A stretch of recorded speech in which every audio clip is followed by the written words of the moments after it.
Hello दोस्तों, कल की क्लास में हमने परसेंटेज के बेसिक्स फॉर्मूलेस के बारे में पढ़ा था। आज हम 2017 के पुलिस कांस्टेबल के पेपर के कुछ क्वेश्चंस लेके आए हैं आपके लिए सिलेक्टेड, जिनको हम आपको सॉल्व करके बताएंगे। जिसमें पहला क्वेश्चन है कि यदि ए की आय बी की आय से 20% ज़्यादा है तो बी की आय ए की आय से कितना परसेंट कम होगी। क्या दिया हुआ है, ज़्यादा किसकी है, ए की आय और बी की आय हमने लिख लिया। ज़्यादा किसकी है, ए की है, कितने परसेंट ज़्यादा है, 20% ज़्यादा है। तो मान लिया हमने बी की आय कितनी होगी, 100%। तो ए की आय कितनी हो जाएगी, 20% अगर अधिक होगी तो 120%। अब पूछा है कि बी की आय ए की आय से कितना परसेंट कम होगी। तो हम क्या करेंगे, इनका डिफरेंस लेंगे। डिफरेंस कितना आ जाएगा, 20%।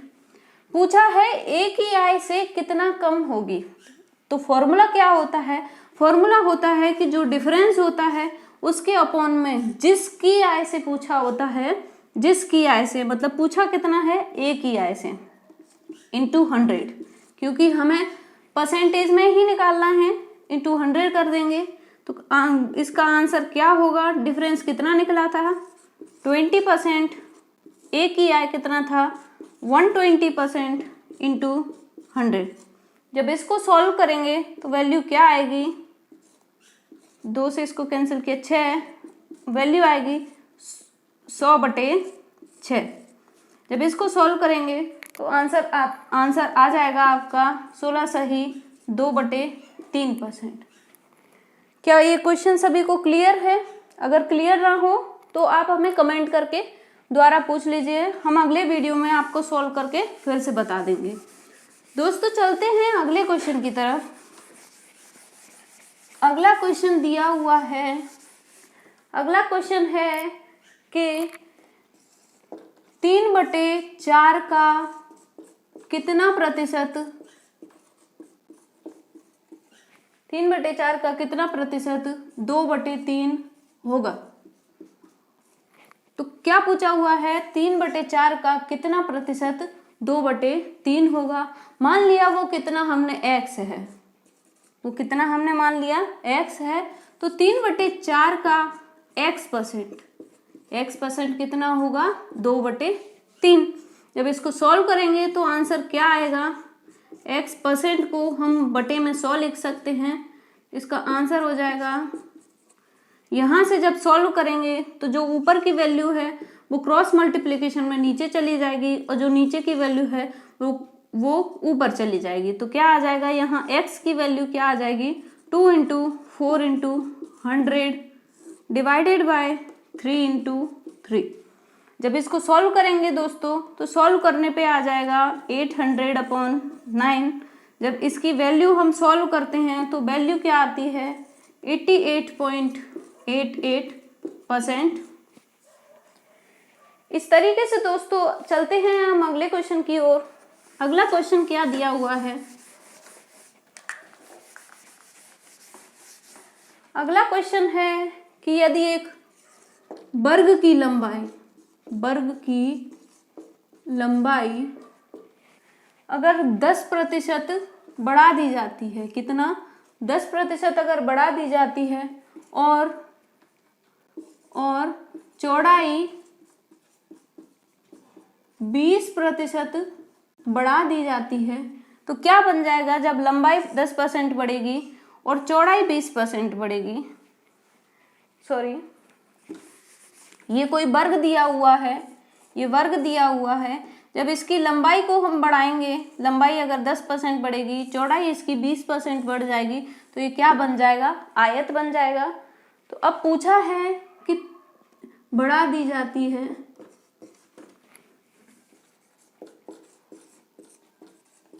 तो निर्मित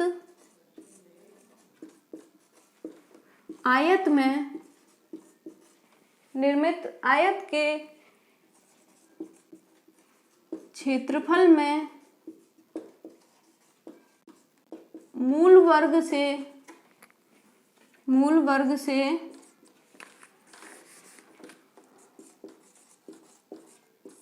कितना 10% वृद्धि होगी। ये क्वेश्चन पूछा हुआ है कि यदि वक्र की लंबाई 10% बढ़ा दी जाती है और चौड़ाई 20% बढ़ा दी जाती है, तब निर्मित आयत की क्षेत्रफल में मूल वर्ग से कितना वृद्धि होगा। तो दोस्तों वर्ग का क्षेत्रफल क्या होता है, वर्ग का क्षेत्रफल क्या होगा, वर्ग का क्षेत्रफल होता है लंबाई गुणे चौड़ाई। लंबाई को L लिखते हैं, चौड़ाई को B लिखते हैं, L इंटू B इसको हम लिख सकते हैं। और आयत का क्षेत्रफल क्या होगा, यहां से इसकी जो लंबाई है वो L की 110% कर दी गई है, मतलब 10% बढ़ा दी गई है। ये जो चौड़ाई दी हुई है वो 20% पड़ी है, तो कितनी हो जाएगी, B का 120%, सॉरी B का 120/100 लिख सकते हैं हम इसे। तो इसकी लेंथ कितनी हो जाएगी, L into 110, L into 110 into 100 divided by 100 into B into 120 divided by 100। तो इसको सॉल्व करेंगे तो क्या बनेगा, 1 0 से 2 0 से 2 0 कैंसिल, तो इधर क्या हो जाएगा, L B into 11 into 12 divided by 100। तो ये कितनी आ जाएगी, 132 L B डिवाइडेड बाय 100। यहाँ वर्ग का क्षेत्रफल क्या था, वर्ग का क्षेत्रफल था L इंटू B, इसका क्षेत्रफल आ गया 132 L इंटू B। जब इसमें डिफरेंस देखेंगे, इसको हमने कैंसिल करके यहाँ हमने दशमलव रख दिया, तो जब हम इसको सॉल्व करेंगे तो इसमें डिफरेंस कितना आएगा, हम क्या करते हैं परसेंटेज निकालने के लिए क्या करते हैं, डिफरेंस लेते हैं, उसके अपॉन में जिससे पूछा होता है, मतलब जिसका पूछा होता है उसको अपॉन में रख देते हैं। तो किसका पूछा हुआ है, वर्ग का पूछा हुआ है, तो इसको हम अपॉन में रख देंगे। तो डिफरेंस कितना आया, डिफरेंस आया 0.32। 0.32 कैसे आया, 1.32 माइनस 1 डिवाइडेड बाय 1, यहाँ कॉमन लिया LB, यहाँ पर भी LB कॉमन ले लिया, LB से LB कैंसिल हो गया, तो कितना बचा, 1.32 में से 1 गया तो बचा 0.32 इंटू 100, तो इसकी वैल्यू क्या आ गई, 32। कितनी आ गई इसकी वैल्यू, 32%। ये तो था इसका बेसिक फॉर्मूला। तो दोस्तों हम बात करते हैं इसके शॉर्ट फॉर्मूले की। क्या बात करते हैं, शॉर्ट फॉर्मूले की। शॉर्ट फॉर्मूले से हम इसको कैसे सॉल्व करेंगे, हम लिखते हैं वर्ग का क्षेत्रफल हमने लिख लिया, क्या होता है LB, और जब इसको इंक्रीज करेंगे तो इसका फॉर्मूला क्या बन जाएगा, इसका फॉर्मूला बन जाएगा L का 110% इंटू B का 120%। तो यहाँ से इसकी लेंथ कितनी आ गई वर्ग की, वर्ग का क्षेत्रफल कितना आ गया, L इंटू B। आयत का क्षेत्रफल कितना हुआ, LB 132 LB डिवाइडेड बाय 100। यहाँ से 2 0 कैंसिल करके हमने पॉइंट रख दिया, यहाँ इसका एरिया कितना था LB, इधर इसका एरिया हो गया 132 LB। इसके बीच में डिफरेंस क्या है, डिफरेंस है 132 का। निकालना किससे है, हमें वर्ग के मूल वर्ग के क्षेत्रफल से वृद्धि निकालनी है। तो क्षेत्रफल का एरिया कितना था, यहाँ पर 1 था, क्योंकि ये मल्टीप्लिकेशन में है तो दोनों में LB कॉमन है, तो हम अगर LB लिखेंगे भी तब भी वो कैंसिल हो जाएगी एक दूसरे से। तो इसकी वैल्यू क्या आ जाती है, 0.32 इंटू 100 करके 32% इंक्रीमेंट, 32% की वृद्धि हो जाएगी। क्लियर दोस्तों, चलते हैं अब अगले क्वेश्चन की तरफ।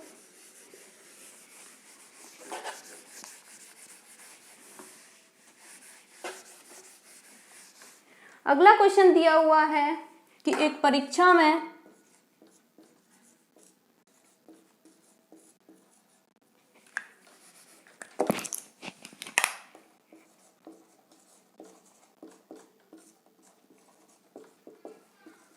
अस्सी विद्यार्थी हैं, कितने हैं, 80 विद्यार्थी हैं। उनमें से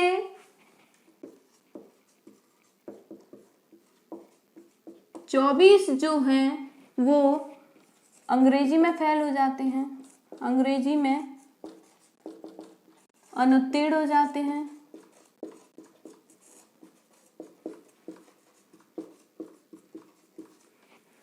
और 40% हिंदी में अनुत्तीर्ण हो जाते हैं।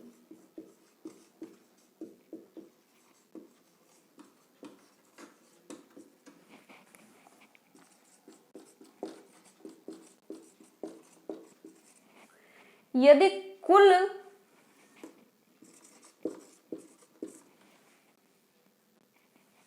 20%, यदि 20% विद्यार्थी दोनों में अनुत्तीर्ण हुए, दोनों में अनुत्तीर्ण हुए तो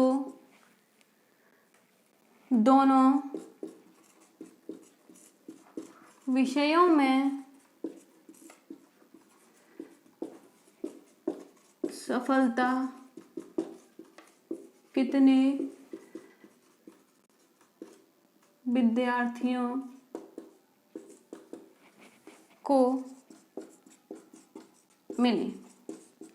क्वेश्चन दिया हुआ है कि एक परीक्षा में यदि 80 विद्यार्थी हैं, कुल कितने विद्यार्थी हैं? कुल विद्यार्थी हैं 80, जिनमें से 24 फेल होते हैं अंग्रेजी में। अंग्रेजी में कितने फेल होते हैं? 24, और 40% हिंदी में फेल होते हैं। हिंदी में कितने फेल होते हैं?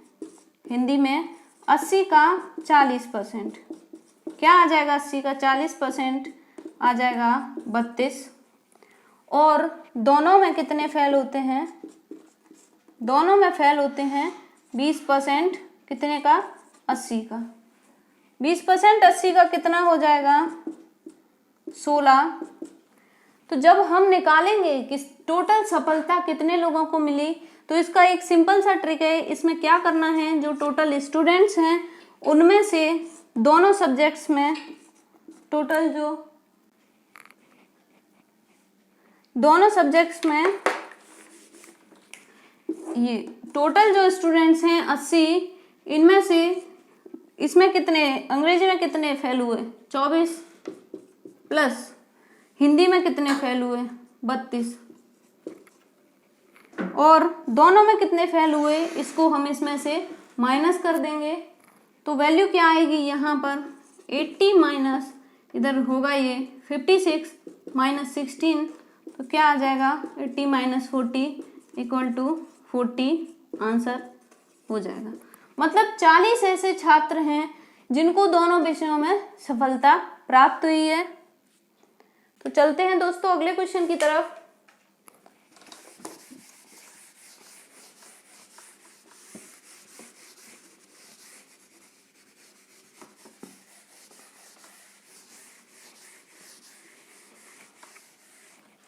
अगर आपको किसी भी क्वेश्चन में डाउट हो तो आप हमें वीडियो में नीचे कमेंट भी कर सकते हैं, और अगर किसी और क्वेश्चन में डाउट हो तो आप कमेंट में वो क्वेश्चन हमें सेंड कर सकते हैं।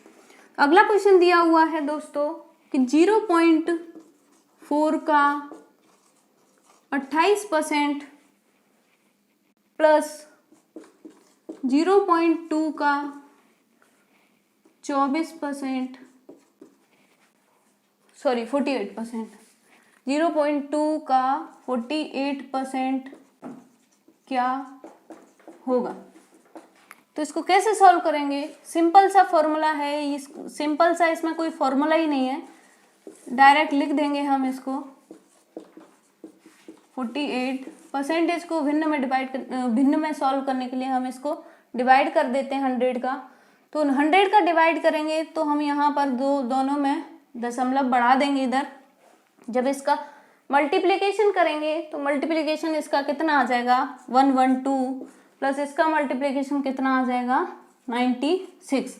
लेकिन ये पॉइंट दोनों में 3 नंबर के आगे है, तो यहाँ 3 नंबर हैं, यहाँ नहीं है, तो हम एक 0 और बढ़ा के तीसरा नंबर इधर 0 बढ़ा देंगे। तो जब इनको ऐड करेंगे तो आंसर क्या आ जाएगा?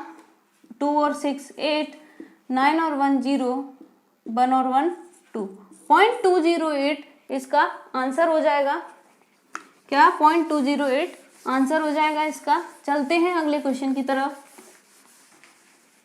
अगला क्वेश्चन दिया हुआ है कि y का x% अगर 100 है, कितना है, y का x% 100 है और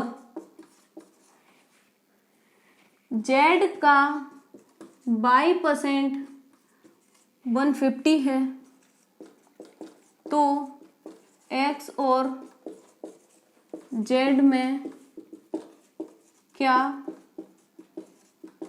संबंध होगा।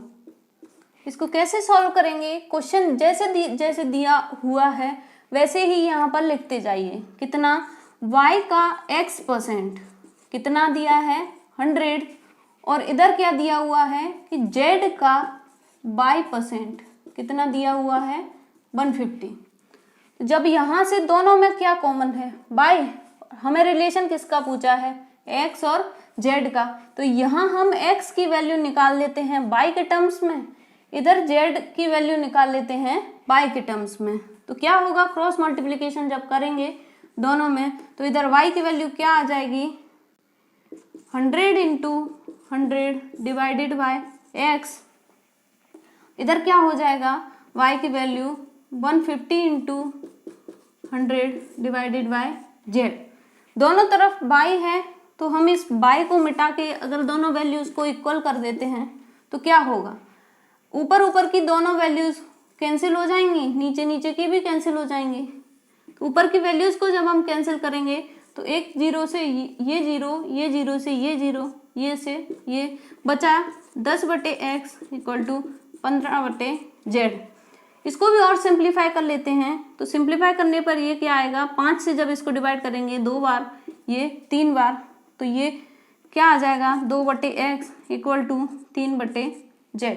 जब इनका रिलेशन हम निकालेंगे तो रिलेशन इसका निकल के आता है, इसका इधर क्रॉस मल्टीप्लिकेशन, इसका इधर, तो 2z इक्वल टू 3x, इन दोनों के बीच में रिलेशन हो जाएगा 2z इक्वल टू 3x। ये इनके बीच में संबंध हो जाएगा, किसके बीच में, x के बीच में और z के बीच में। चलते हैं अगले क्वेश्चन की ओर।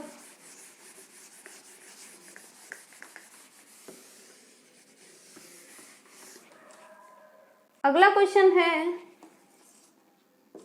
कि 336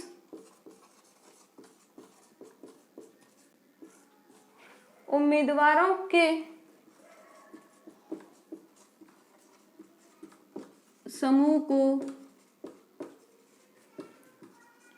कुछ प्रश्न दिए गए, उनमें से यह ज्ञात हुआ कि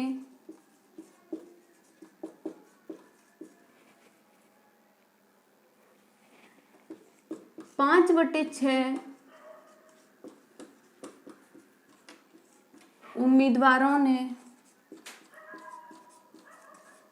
सही उत्तर दिए, तो कितने उम्मीदवारों ने गलत उत्तर दिए। क्या दिया हुआ है कि 336 उम्मीदवारों में से क्या हुआ, 5/6 ने सही उत्तर दिए। तो कुल उम्मीदवार कितने हैं, कुल उम्मीदवार हैं 336। 5/6 एक भिन्न है, 5/6 एक भिन्न है। जब इसे हम टोटल वैल्यू में कन्वर्ट करेंगे तो हम क्या मान लेंगे, ये जो 6 जो नंबर है ये टोटल नंबर है, मतलब 100% है, और ये इसका एक हिस्सा है। मतलब 6 में से अगर 5 उम्मीदवार हैं तो 5 ने सही आंसर दिए हैं, बाकी 6 में से एक, जब 5 कम हुए तो कितना बचा, 1। मतलब एक ऐसा उम्मीदवार है जिसने गलत उत्तर दिया। तो यहाँ से सिंपल हम सॉल्यूशन निकाल लेंगे कि अगर 6 की वैल्यू है 336। तो यहाँ से 1 की वैल्यू क्या आ जाएगी, 336/6 क्या आ जाएगी, 6 से जब इसको डिवाइड किया तो 5 और 6, 56 इसका आंसर हो जाएगा। सिर्फ इतना सा आपका वैल्यू, इतने से में आपकी वैल्यू निकल के आ जाएगी, बाकी इसका यहाँ पर कोई मीनिंग नहीं रह जाता। क्या दिया हुआ है, अगर 6 की वैल्यू 336 दी हुई है तो उनमें से एक उम्मीदवार ऐसा है जिसने गलत उत्तर दिया है, तो वो एक उम्मीदवार की वैल्यू कितनी निकल आएगी, 56। चलते हैं अगले क्वेश्चन की तरफ।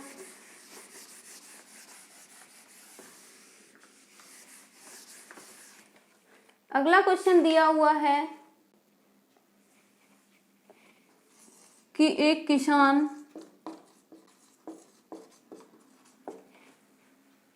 की मासिक आय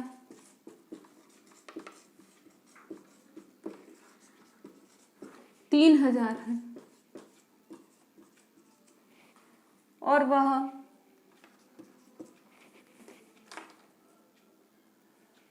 60% घर में खर्च कर देता है,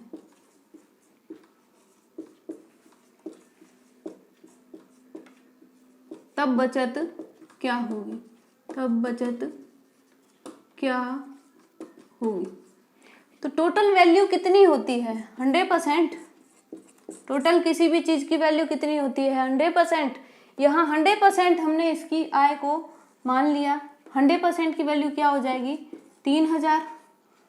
तो घर खर्च में कितना खर्च किया उसने, 60%।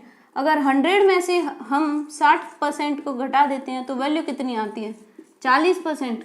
मतलब 40% सीधी सी उसकी बचत हो गई।